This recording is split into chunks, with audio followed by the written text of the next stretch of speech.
Hi,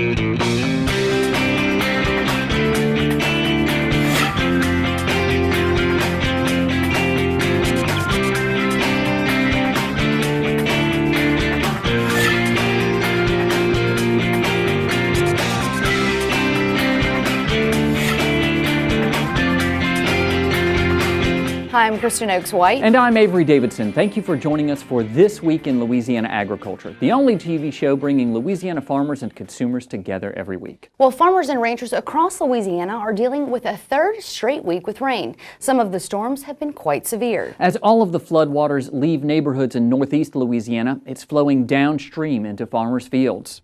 Nearly all of the rain that fell between the Ouachita and Mississippi rivers must now drain through Bayou Lafourche, Big Creek, Bayou Mason, the Tensas River, and the Beff River. Bayou Lafourche begins in Morehouse Parish and is the natural border between Ouachita and Richland parishes. This video is of Bayou outside of its banks, more than 2 miles from the actual channel. Bayou Lafourche joins the Beff River right near the Highway 4 bridge, which connects Franklin and Caldwell parishes. The Beff River at Highway 4 is outside its banks, stretching nearly 2 miles both directions. That's delaying planting and grazing, which costs farmers and ranchers money. With agriculture the major economic driver in that part of the state, it's getting the attention of Governor John Bel Edwards. The first estimate to come from the LSU Ag Center put damage to agriculture from rain and flooding at $5 million. My concern is about the economy of Louisiana as a whole, and we don't need anything making it harder for us than the oil and gas sector already is doing. So clearly it is a concern that I have. I've talked to Commissioner Strain about it. I've talked to numerous farmers and ranchers and understand that there's a lot of difficulty out there. I do know that Commissioner Strain is leading the effort to make sure that the people in the agricultural sector of our economy know what assistance is available to them, and a lot of times it depends upon whether they had crop insurance or whether they didn't. Governor Edwards was instrumental in getting 30 of Louisiana's 64 parishes named in the federal disaster declaration. That opens the door to emergency assistance and low-interest loans through the Farm Service Agency. And obviously it's been a disaster at the Beff River, which rose above 60 feet this week. For some perspective, the river level there has surpassed 60 feet only 4 times since the 1940s, with the record being 62.55 feet in 1991. TWILA's Carl Wiggers grew up right near there. He takes us to Franklin Parish, where backwater is now a serious issue on his family's farm. Backwater. That used to be my grandfather's CB handle. He, my Uncle Mike, and my dad Scott formed Backwater Harvesting. The idea of backwater is nothing new to the partners of Wiggers Farms. What is rare to find is this much water here on the farm.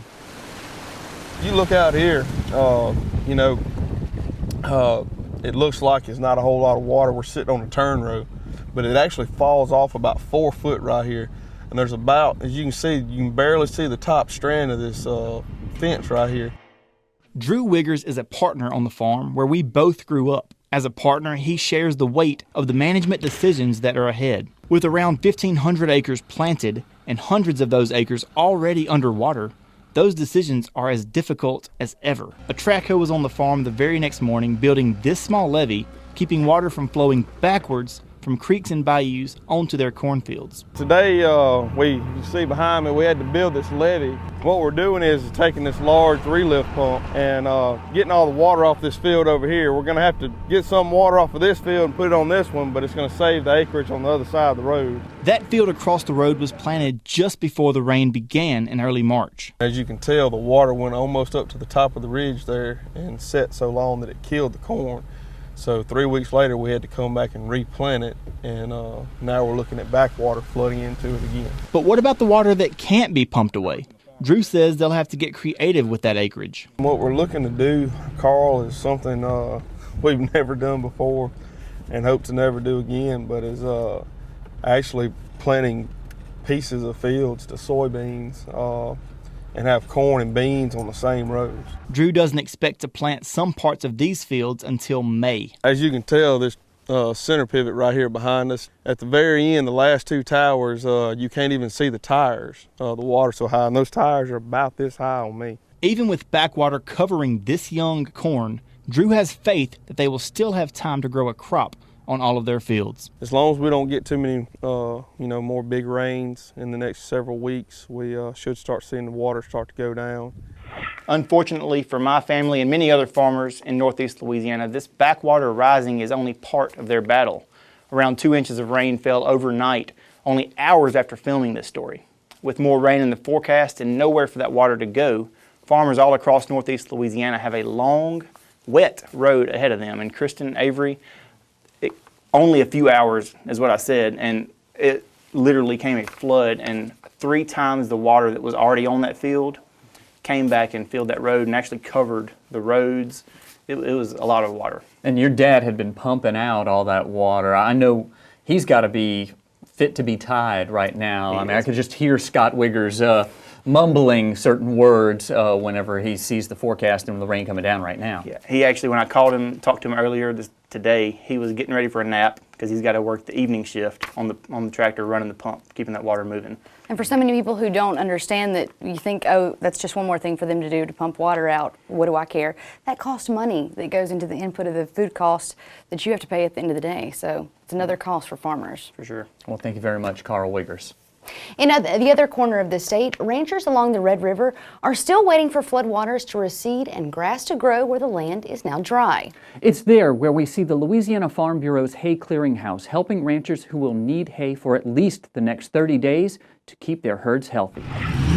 With the rev of a Ford diesel engine, kindness from the south begins rolling north. We're on last trip going up there. Mark Angel is taking his 3rd load of hay from his Brobridge home in St. Martin Parish to cattlemen affected by the flood of 2016 in Red River Parish. Hard to swallow sometimes when you drive up, especially once you get north of Natchitoches, seeing all the water on both sides of the interstate, and some of the cows are standing in the middle of a pasture with basically about a half an acre of ground that's dry and nothing to eat.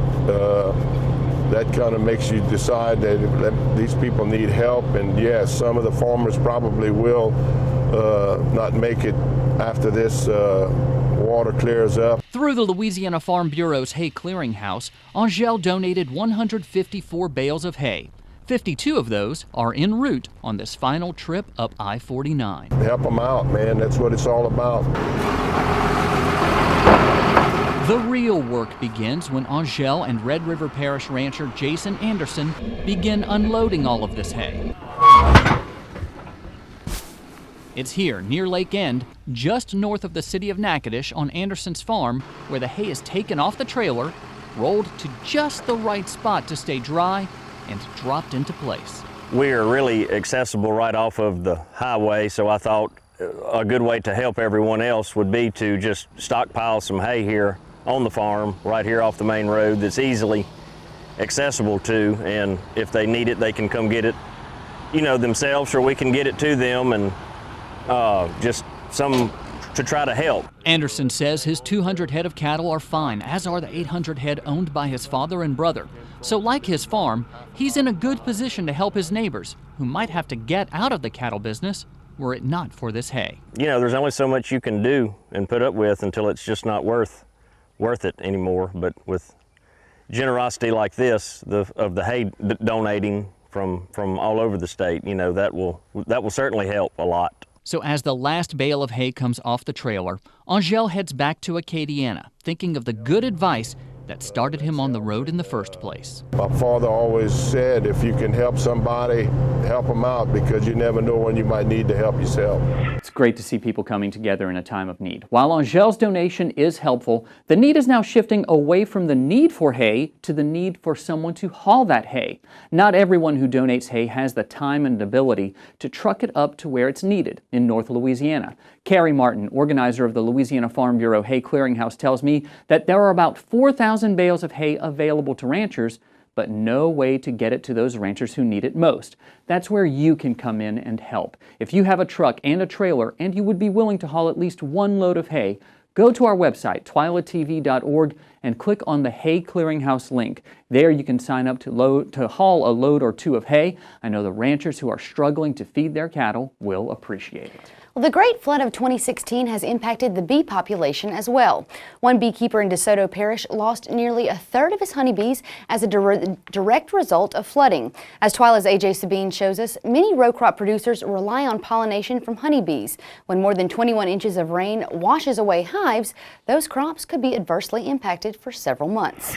This was one of my best yards, and it's been completely wiped out. DeSoto Parish beekeeper Randy Fair literally looks over the remains of about a dozen or so honeybee hives washed out by more than 21 inches of rain.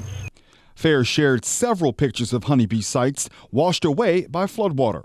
He says nearly a third of his honeybees have disappeared because of high water. The rain came so fast, all the creeks rose so fast, we didn't have time. I didn't have time to get in and move the bees, partially because it wasn't the river wasn't going to get me. And I had no idea that all the creeks and the pastures were just going to flood as quick as they did. Extensive, long-term flooding of pastures like this one has killed much of the clover that grows in cattle pastures in this area. Clover is a major source of pollen for honeybees. As a result, Fair now has the same challenge as cattle producers here. He has to secure an alternative food source for his honeybees. What people aren't realizing, my honeybees and other bees depend on the floral sources of those pastures for their food, for them to survive, and to provide me with honey for my business. The clover crop for this year is going to be gone. That's my spring honey flow. The clover may be gone, but Fair looks after what remains in order to rebuild. White buckets of sugar water supplement honeybee hives as the bees work to restore their brood stock lost in the flood. Because I've lost so many colonies, I've bought a bunch of queens and I'm making up what we call a nuke, or a nucleus hive, which is actually like a half of a hive, and I'm busting down my better hives to make 4, and that's what we've got behind me. Looking ahead, Fair's honeybees have started their own clean out of drowned bees and debris. Fair marvels at their resilience. Some of the hives that I've opened up, that both boxes have been in the water, and in the top corner there'll be a handful of bees and a queen. She's laying eggs, and if you come back 2 or 3 days later, they will have cleaned out a little bit more of that corner, and she's laying eggs. They're trying to survive, and they will. But for a producer of honey, they're not going to produce the honey I need to sell to keep my business afloat. Fair explained that while he has replaced many of the queens that he lost as a result of the flood, there is no guarantee that the 80-plus hives washed away by floodwater will be replaced. In fact, because the clover has been killed because of the flood, it may be as long as a year before his honeybees return to full production. And guys, if you'd like to see how extensive the damage is to Randy's honeybee operation, you can always log on to our website at twilatv.org. I know he sent you a bunch of photos of the damage, but for you, it's probably a little more personal. I mean, you and Randy were both in the same ag leadership class. Y'all traveled to South Africa together. What's it like going to cover one of your friends, someone you know personally, going through such a disaster? Avery, I can tell you it's tough. I am a huge fan of Randy and his honeybee operation, and to see so many bees destroyed and so much of his infrastructure gone, I mean, it's literally just gone. It's tough to watch him, but you know, Randy and I are good friends, and like his bees, he's very resilient. Well, I appreciate you covering his story for us. Thank you very much, AJ Sabine. Well, still to come on TWILA, spring has sprung online. We give you spring fever after the break. But first, Commissioner Mike Strain takes to the front line of the budget battle at the Louisiana State Capitol. Next.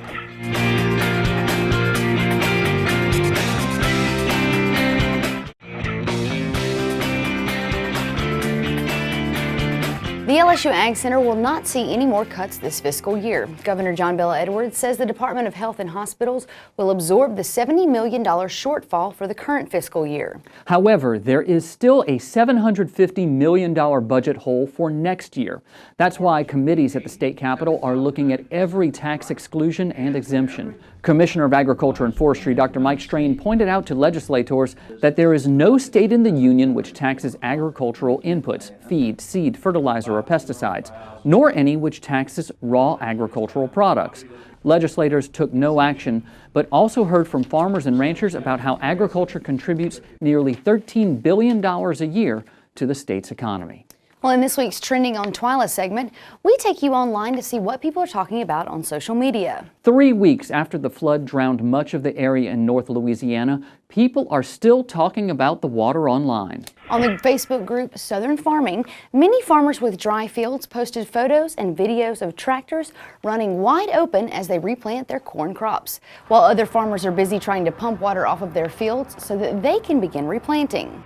Some people are even finding ways to make the best out of their bad flooding situations. Mandy Falk posted these photos of her family fishing in their flooded cornfield just outside of Winsboro. And I guess you've got to find that silver lining somewhere. It's good that they're at least finding some humor and enjoyment out of it. Well, while all of the rain caused so many problems for farmers and residents across the state, it did help our landscapes come alive in the last few weeks. With spring in full bloom across Louisiana, folks seem to be enjoying the beautiful weather outside with lots of spring-themed posts on Facebook, from photos of blooming azaleas to fresh flower beds. It seems people are taking advantage of the season by spending lots of time outside. I know I sure am when I have time. If you're a home gardener, the LSU Ag Center posts lots of tips and advice to keep your flowers and gardens in full bloom on their Facebook page. You can find a link to that page on our website this week. Now moving on to this week's TWILA Trivia. Last time I asked you about how much water does the average American use each day, and the correct answer is B, 100 gallons. This week our question is, the juice from which flower was once used to make glue? Is it A, bluebell, B, foxglove, or C, tulip? To enter this week's trending trivia contest, simply log on to your Facebook or Twitter account and post your answer with the hashtag TWILATrivia, or you can always submit your answer on our website at twilatv.org. Flower juice to make glue. Didn't know. Had no idea. You always come up with the good ones, Kristen. Well, thanks, I try. Well, still to come on TWILA, the good and bad of low prices for corn and soybeans. But first, how farmers helped save the teddy bear. Stay with us.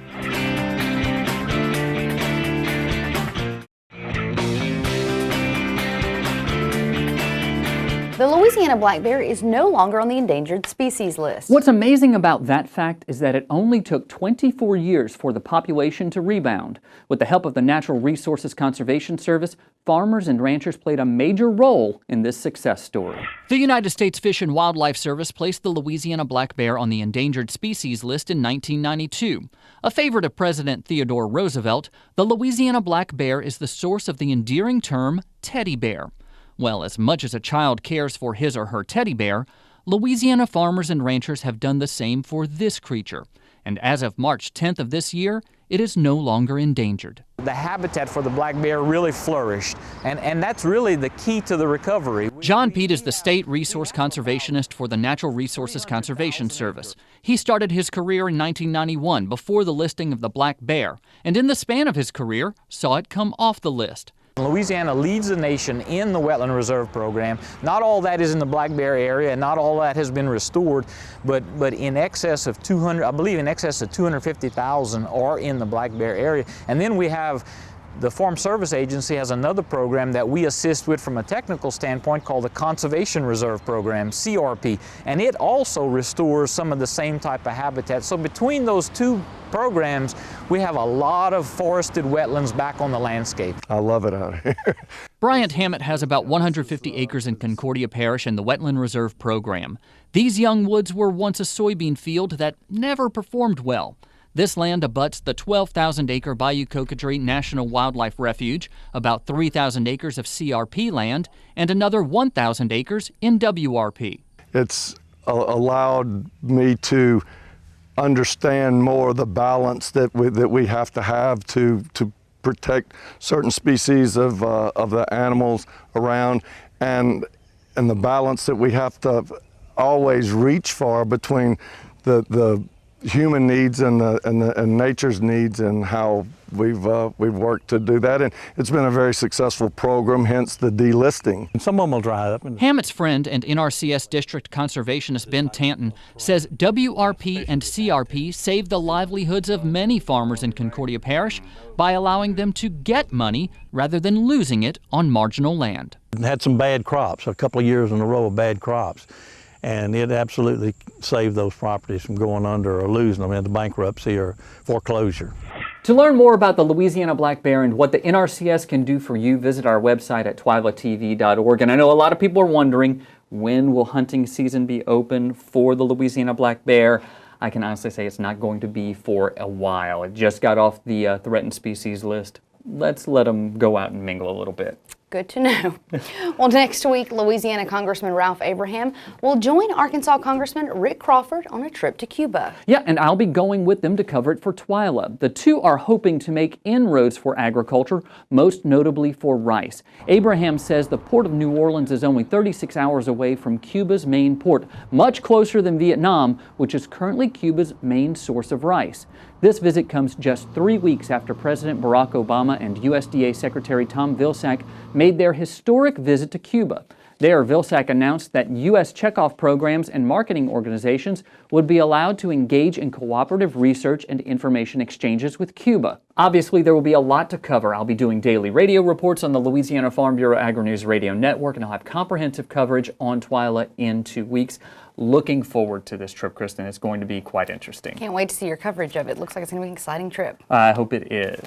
Well, commodity prices have been low this year, and unfortunately, there is little relief in sight for farmers. Joining us now for more on this week's Bottom Line is TWILA's Neil Melanson. Neil, it seems like grain prices in particular are just kind of stuck in low gear. Yeah, they really are. They're just in the tank right now. And of course, prices do fluctuate, and they fluctuate every day. But I think this year as a whole, the only thing that could get us out of this lower trend is a major weather disaster or a series of them that would change grain production in the United States. Now, no one wants to see that happen, of course, especially on the scale of what we've seen recently with the floods here in the state. So with fingers crossed, we go into this planting season with the idea that we're going to see steady production both here and in South America. What this means for corn is about 90 million acres for the U.S. and a carryover by the end of the year, pretty similar to what we saw last year. Now, that doesn't bode well for higher prices at all, and we could see corn stuck in the $4 trading range for the foreseeable future that we've seen thus far. What could get us out of that? Well, those lower prices are really good for our livestock sector and can further incentivize us to rebuild the national livestock herd. Prices are coming down for cattle and for beef, but super cheap feed can really help maintain profitability for them. And if the herd grows, we'll start to see a pickup in demand for corn, thus raising prices eventually. Soybeans, we're looking at between 82 to 83 million acres in the United States, with a carryout supply even larger than last year. South America may see some reduction in acres this year, but not enough to slow output significantly. All that said, I think many farmers are looking at whether or not beans will once again hit that $10 mark. And it's possible we could see that, especially with a shortage of palm oil on the world market stage, creating demand for bean oil. However, the bottom line here is farmers are just going to have to crunch the numbers and see what works. Beans may be a better choice, even if they never see that $10 a bushel mark this year. However, a continuation of this season's wet rainfall that we've seen so far may see corn as a better choice, even at $4, because fungicide spray for beans would drive up overhead there. Farmers are just going to have to look at what works best, and it's likely going to be a mix of both for many in the Midwest especially. And guys, unfortunately here in Louisiana, we may not get much of a choice here. They may just have to go to beans. For those who are deeply affected by the flood, we've just run out of time for corn planting. Well, Jolly Nash, who I talked to 2 weeks ago up there in Red River and Natchitoches parishes, he plants a lot of corn and a lot of cotton. And he said that he's got a number of acres that he hasn't been able to plant, and some of it he lost to the flood. And if he's not able to get in there and replant corn, he's going with cotton all the way. And that's one of the ways in which farmers do have to take a look at things. You know, soybeans are generally the natural choice, but you got to look at fertilizer, you got to look at soil acidity and all those things. What works best may be cotton, even stuck below 60 cents as it is right now. And if anyone knows what's going to cash flow, it's Jolly Nash. I can tell you that much. Thank you very much, Neil Melanson.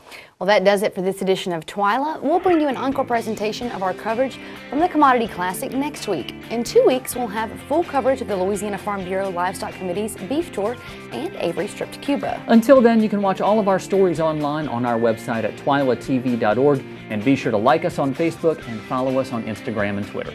For all of us here at TWILA, thanks for joining us. We hope to see you again right here next week.